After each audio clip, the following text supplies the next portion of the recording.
Well, before the battle Kalon takes place, a few things need to happen in an episode full of goodbyes and full of uncertainty whether these goodbyes may be the last.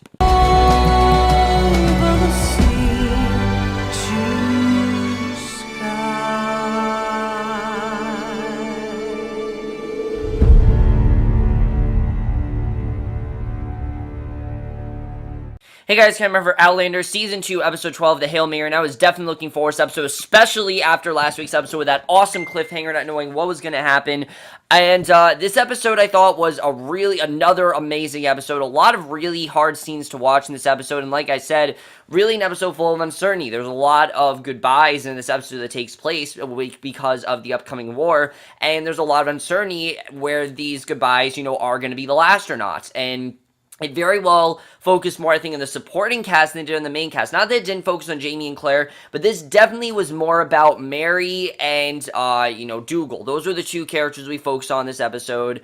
Jack was also back in this episode, which was awesome, but let's get into this episode because it overall was amazing, and really did love it. Not the best episode of the season, but I think basically on the same level as last week's episode. I really love this episode overall. A bit messy, I definitely will say that, but let's just get into it. So we start off in a battle map with two sets of opposing forces, including ever closer to one another. Claire and Jamie come into frame on horseback. Claire looks very tired. The Scottish flag is towered, and the men are very tired too, because they've been fighting this war like crazy. And Fergus is exhausted. They've made camp outside Inverness and can rest there safely. And Fergus chides Murtaugh, says, "You look as if you need sleep." The soldier tents are set up on the green of a grand home. Claire narrates that their worst nightmare was coming true, and she felt completely helpless in spite of it. That maybe they are getting a bit weak. Maybe they're not going to be able to fight this war. And Ross and Rupert have buddied up since they're losing their significant others, and basically Ross teases Rupert about his eye patch. Here we learn he lost the eye, we find out, which is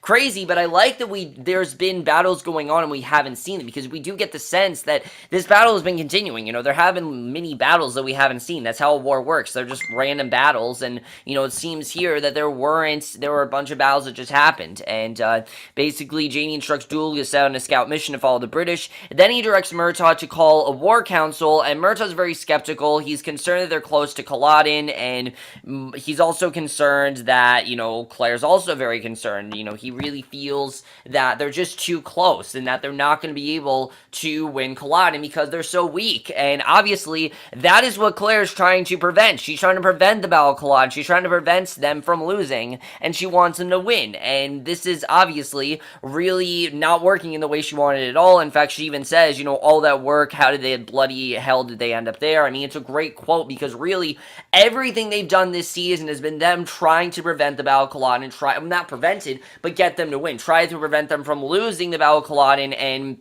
now it seems like their fate is already sealed, that they're already going to lose, and Claire really has no idea what to do, and that's one of the best parts of this episode, is not knowing whether or not they're actually going to win this battle, because really, we don't know. I mean, yeah, we heard in the premiere, but we didn't actually see what went down, so we're not actually sure what's going on, and that's something I really enjoyed, and I think they showed that really well. I definitely really enjoyed that. I think that was a very well done scene. Hard to watch, definitely, just knowing that they're losing, but a really good way to start the episode. Definitely really like that. And Jamie, we see, though, he's hopeful. He's actually hopeful of her spite and worry. He wants to convince Claire to see reason. Now, I think this is more, you don't really know if this is Jamie just actually being hopeful, or if he's just saying this to be content with himself and try to keep himself from, completely losing it, because he is a leader and he wants to be strong, and he prepares to leave and see the welfare of his men. While Claire is in the town to replenish supplies, they kiss. Fergus is wiped, napping with his head down on the table, and it's a really nice scene. I really like the way it was done, but then we get more into what the rest of this episode is about in this next scene.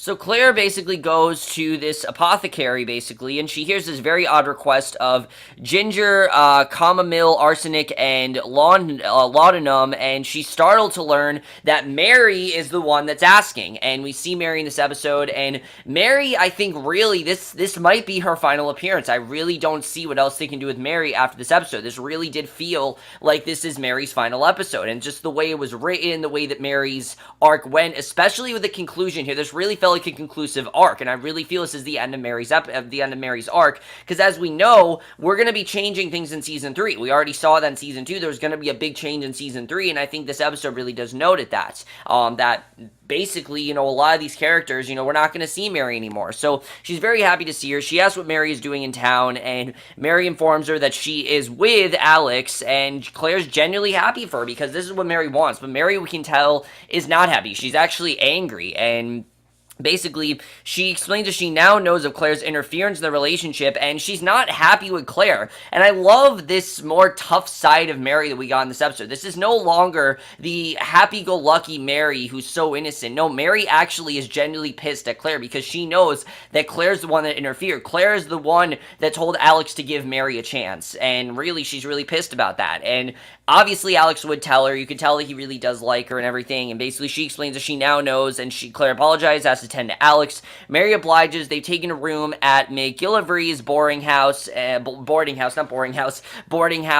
I like the way that was done. Really good stuff there. So we cut to soldiers on horseback, riding up to the encampment house. The grass looks saturated in colors. The prince sits in the front of the fireplace, dressed in ornate plaid, and he does not look like a Scottishman, despite his efforts, and the heads of states discuss their best plan to fight. And someone suggests Culloden Moor, and Jamie interjects that it's a perfect spot for the British. Culloden Moor is plain flat ground, and without sufficient cavalry and artillery, their lines will be smashed to pieces. And basically, it's a terrible idea, because that's where the British are going to find them. And obviously, they're against the British. They need to make sure the British don't find them, and this won't really end well for anyone if someone does that. So other clans are claiming that they'll just get the job done, and Jamie says, what's the point? He implores the prince to walk to the camp and observe the men. They are all too exhausted. Then he mentions the French gold and inquires of its whereabouts, and he makes the point that if they have access, they can replenish food stocks and weaponry. Then, with a well-rested army, they can choose better ground and defeat the enemy once and for all, and basically it shouldn't be a problem, that they'll be able to defeat the enemy, and that this should work for them in the way they want it to. And again,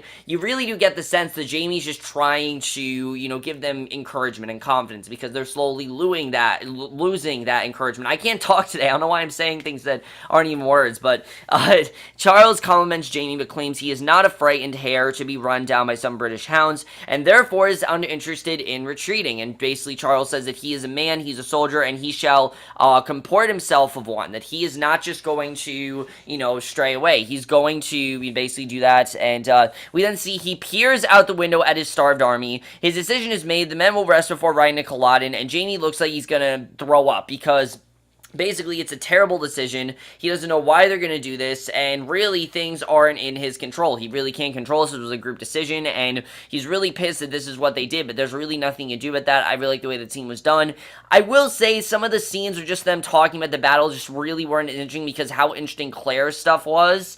But this wasn't bad. It just, I felt like we didn't really need, because we had so much talk about the battle. I get that we're getting ready for the battle, but a lot of this here just was very repetitive dialogue, and it's really the only thing I could really complain about with this episode.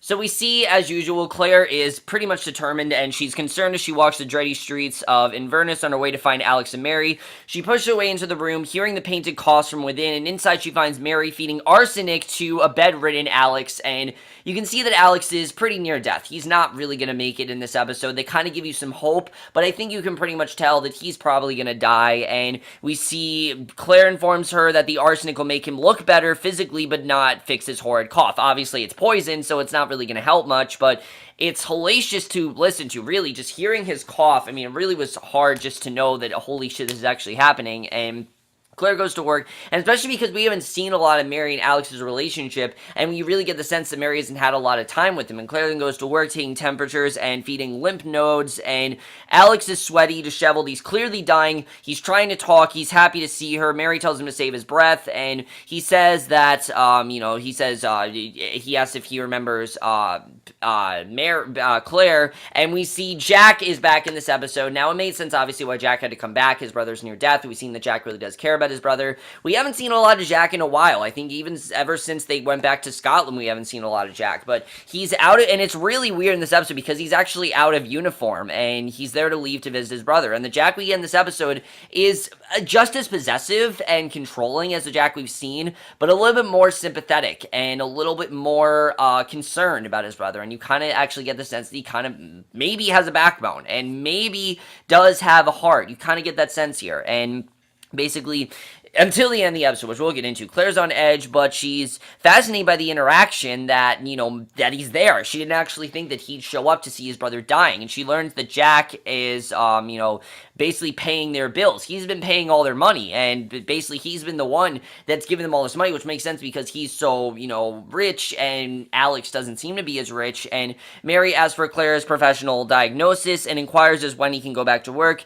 and she says that she needs to start making reparations with her family, and Claire advises, she informs her he can't be cured, and Mary refuses to accept these words as she grabs her belly. We find out that Mary is pregnant, and both Alex and Jack know, and it's really sad, actually. I really did feel bad for Mary here, because that pregnant, she's pregnant from the Duke's rape. That's, in fact, how she's pregnant, and it's really sad to see, but, at least they know. At least they know there's no her hiding that from her, because that'd be stupid if she was.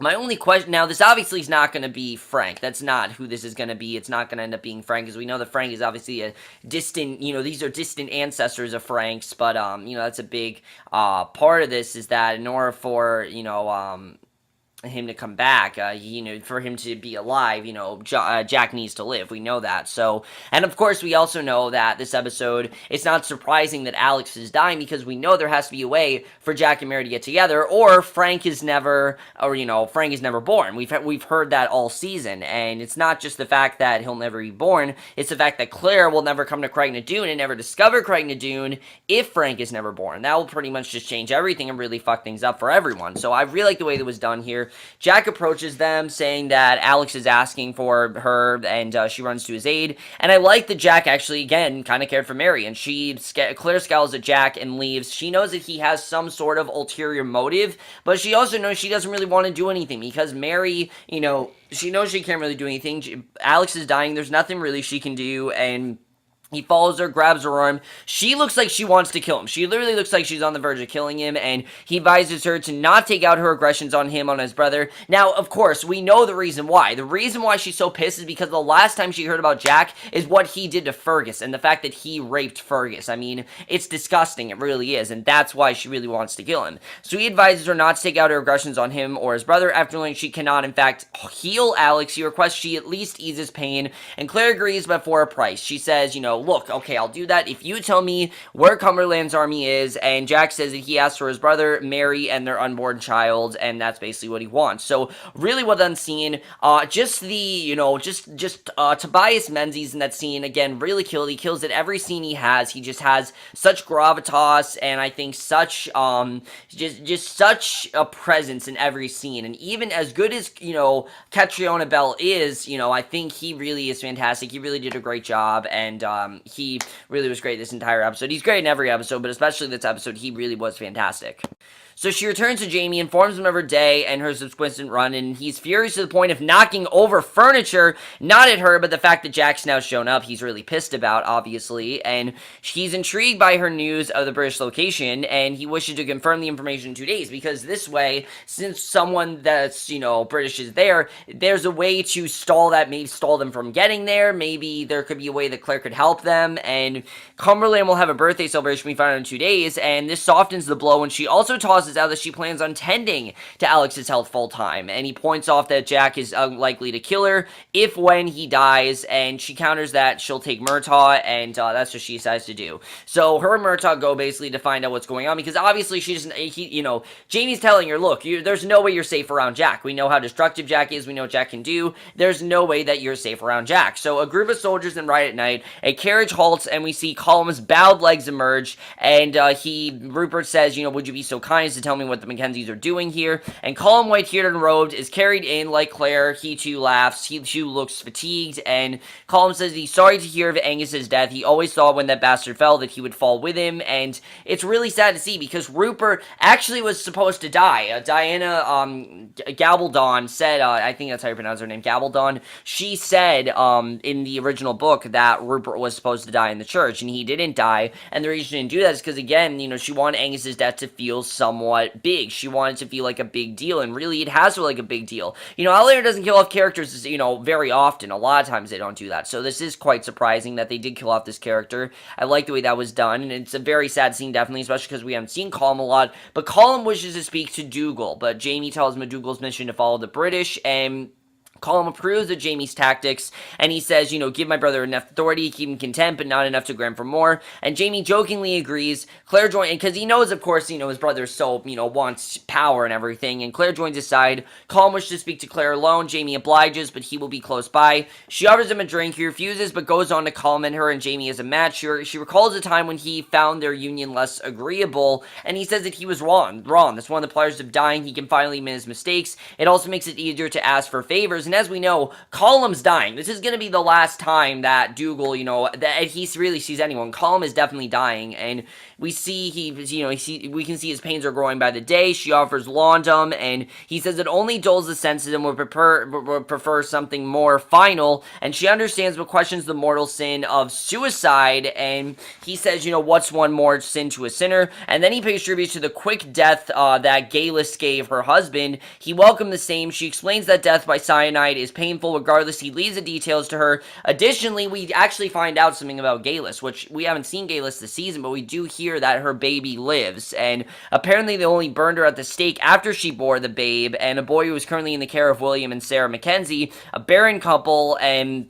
it seems that Galus is dead. I guess that's our way of finding out that Galus died, which is kind of sucks because I wanted to see more of Galus, but she died apparently, and I understand why they do this. Obviously, there's no way they could get back to Galus in time, so they had to kill her off, and Dougal does not know that, Dougal does not know about this at all, because we know that Dougal kind of like Galus, and she slips a blue bottle into his hand, yellow jasmine. It will be likely, and he says, it will be likely like drifting off into deep sleep when he's ready, and it's really sad because that Colm's gonna kill himself, and he said for what it's worth, she has his deepest gratitude, and it's kind of a hard scene to watch, just knowing that Colm is actually going to drink that poison, he's going to kill himself, but he's also dying, and he knows that he wants to go in the best, he wants to go where it's not going to hurt that much, and that poison is the best way that it won't hurt, and it's kind of sad to see, just knowing he's dying. I definitely did feel bad for him, but again, that really went with the central theme of this episode, which is about death, and it's about finality and things like that. It's something that both these characters really want. They want closure, they want finality, and I think that scene showed that very well, especially when leading back into what's going on with Alex and Mary.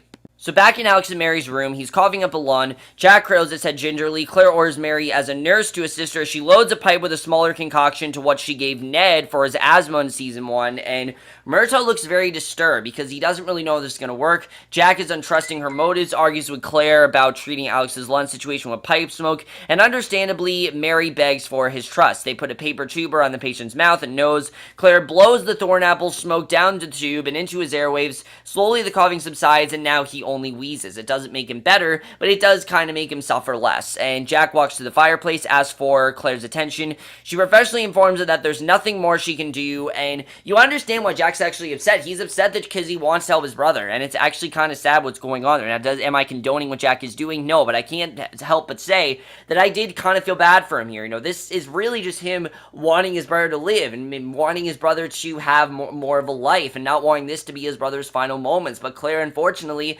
there's nothing she can do, and she says she can only ease his pain, and again, he aggressively grabs her arm, but Murtaugh intervenes. Alex calls Jack over, informs him he's asked for the minister, not for last rites, but rather for his wedding, as in the wedding of Mary to Jack, because now that Alex is going to marry her, Jack is going to marry her, and Claire and Murtaugh swap a look that is priceless, and it's kind of a funny look that they have there, because again, they know that they're the ones that completely set this up. They're the ones that did this, and this is all they're doing. Also, we finally hear a date of when Jack is supposed to die, and that is none other than April 16th, which is the Battle of Culloden, and basically, that's saying that Jack might die in the Battle of Culloden. If Jack dies in the Battle of Culloden, then Frank is never alive, so we know that Jack definitely is not dying in the Battle of Culloden, because Claire comes back to Jack, Claire comes home to Frank in the premiere episode, and she's going to come home to Frank in the finale, so definitely, this is not going to be the end of Jack. We're going to see him again. He's not dead, and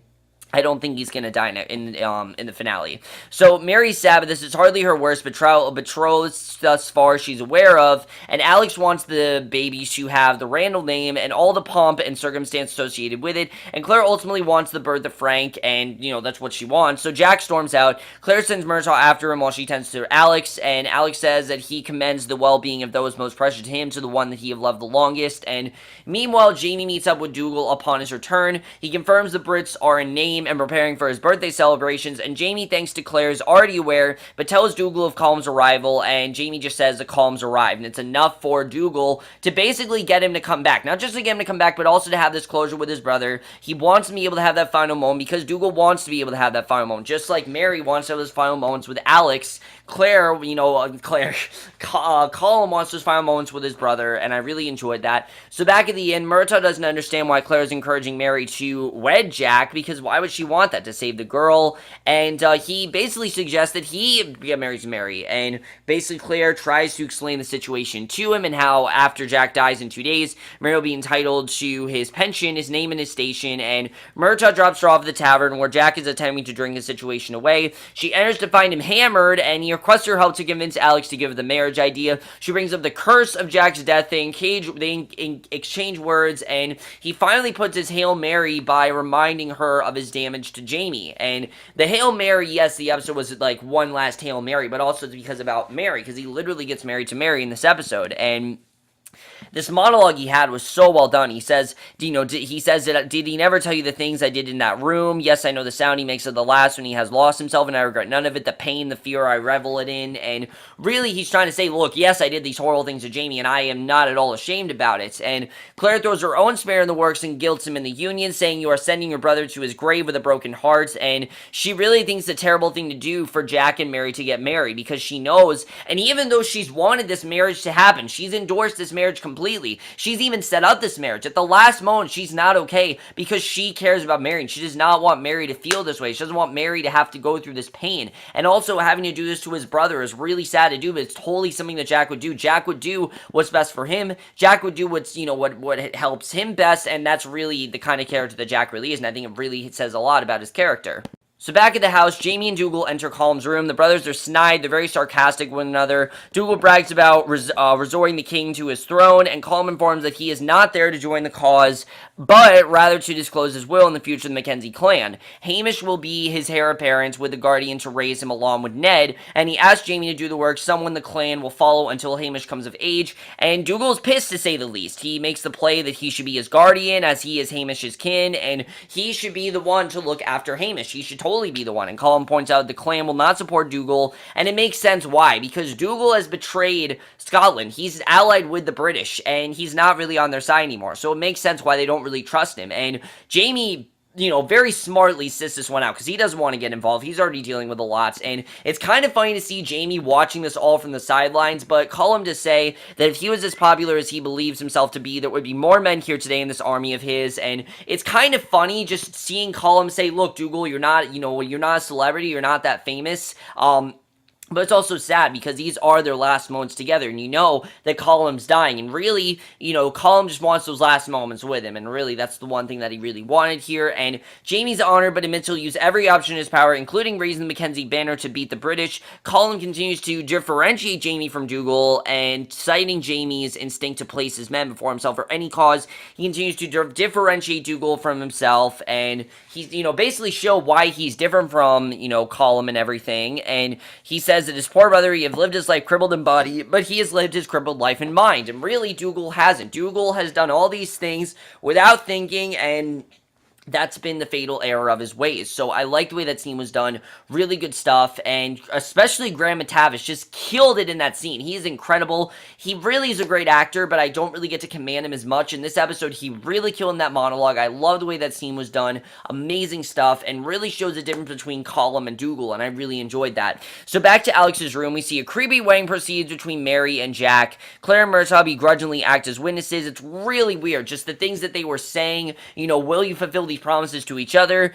Is there anyone, it's not even in a church, it's literally at the bedside of his brother dying. I don't think there's a worse way to have a wedding, honestly. Like, if I could think of a worse way to have a wedding, I could. I don't think there's a worse way to have a wedding. That's probably the worst possible way to have a wedding, and it's just really awkward, definitely, and especially seeing Claire and Murtaugh just standing there not knowing what the hell to do was really weird. And Jamie suggests to Charles a surprise attack during Cumberland's birthday festivities, but in order to pull it off, they are already tired tired, hungry, and exhausted men will need to march 12 miles by moonlight, and there's no way that's going to happen. Charles will lead one group, Jaime and the general will lead the next. The prince vows to bring a battle of his finest wine as a gift to Cumberland, which he will present after the officer's capture, and basically, you get the sense that this isn't really going to work, and that you don't really know if this is actually going to happen. So in Colm's room, Dougal arrives. He's very drunk. He unloads some pent-up aggression stemming from their childhood. Colm says he's no longer has the strength to fight. What commences is basically he says that he's drunk enough to melt the situation. He remains as sober as a Barney, and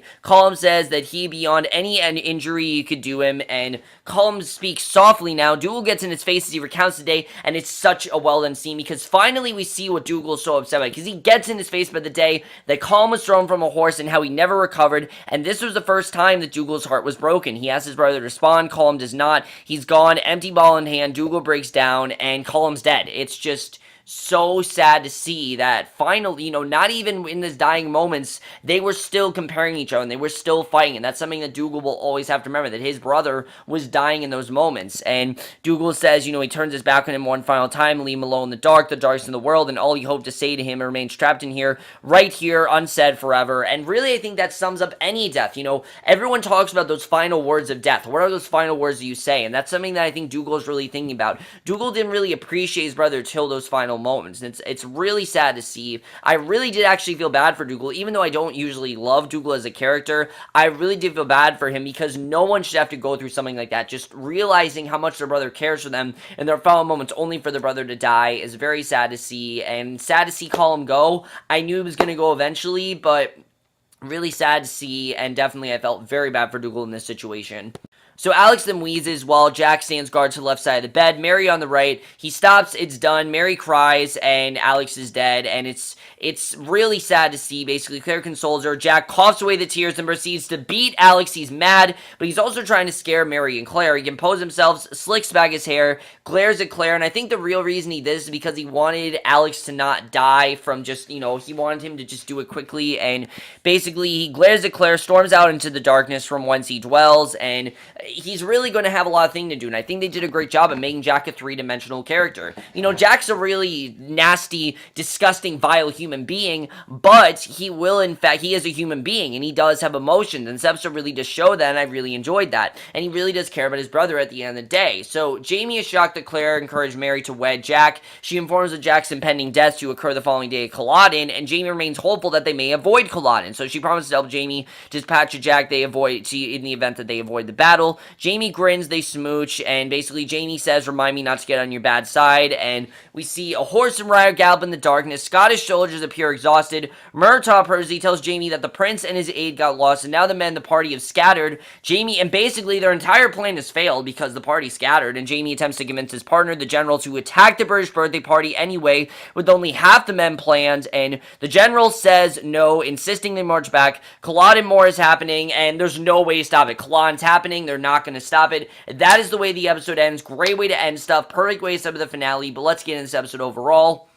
So overall, guys, I think a great episode of finality and closure. I mean, really, we got a lot of closure here. Dougal now realizing that, how much he cared about his brother until those final moments was really sad to watch. But like I said, Graham McTavish just killed it in this episode. And I can't wait to see him on Preacher. I'm looking forward to seeing his character on Preacher because we still have yet to see him. And I'm looking forward to seeing him on that. But I think he really just killed it in that scene. As far as Jack goes, I really think they made Jack a much more three-dimensional character here. Because we saw, while he does care about his brother, he's not at all a good guy, but he does deep down care about his brother, and he really did want his brother to not have to suffer, but basically, he ended up with Mary, and that's really how it had to go. Culloden's happening, so Jack is not gonna die, but I'm also confused, because if Jack dies, how the hell is Frank alive? That doesn't really make sense to me, so that's something that's going to be very interesting, is how do they prevent Jack's death now that Culloden is happening, because it seems like they do prevent Jack's death, so I don't know what's going to happen there. I thought this was going to be the episode where Jaime dies. I really thought that's what they were going to do. The Battle of Culloden was going to be in this episode, but no. Instead, we're getting a supersized 90-minute episode, and I think it's the best thing that they could do. For the finale, we need a 90-minute episode. There's a lot of story to tell, because we're going to go back and forth between Jaime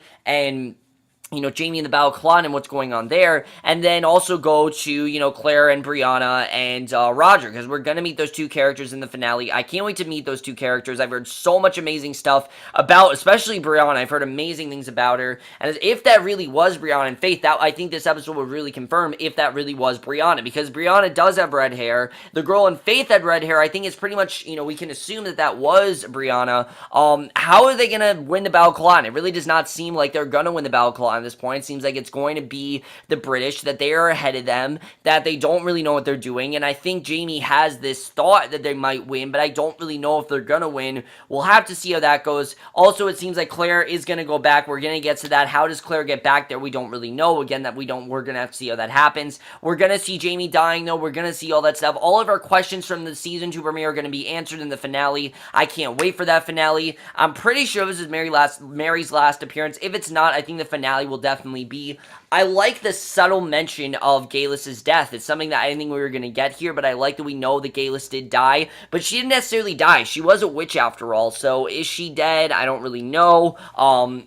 I'm sure we'll find out, but I think Gallus is probably dead. I mean, if you burn at the stake, that's how witches die, so I'm pretty sure that she is dead, and especially because she was a witch, she definitely is dead, as we know. But she also was from the 60s, so maybe she's probably dead. I'm assuming she's dead. Definitely we'll have to see, I'm pretty sure that she's definitely dead, but I'm not really sure. Actually, I'm thinking she's dead, but I don't really know. And then I think that's, Alex is dead, like I said, was very sad to see, definitely. But overall, guys, cannot wait for next week's finale. It's going to be not next week. We actually have to wait 2 weeks for the finale, but that's fine because we had to wait 2 weeks for the finale last year, and we're getting a supersized episode, so I don't really think I can be too upset that we're going to wait for the finale because, one, it's actually named after the book Dragonfly and Amber, and two, it's also 90 minutes, so I'm really looking forward to next week's finale. It's going to be, 2 weeks. I keep saying next week's, but I'm really looking forward to the season finale. I can't believe we're already on the season finale, but we really only have one episode left, guys. I'm looking forward to seeing really how that's going to go.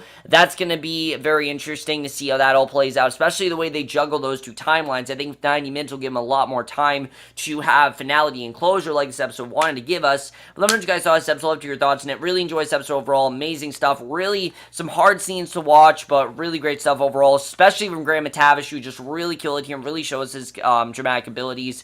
And we'll see you guys in my next show, which will be for the series premiere of American Gothic. I know you guys want me to review it. I will review it in the next episode, next video, and we'll see you guys for that. Okay, bye.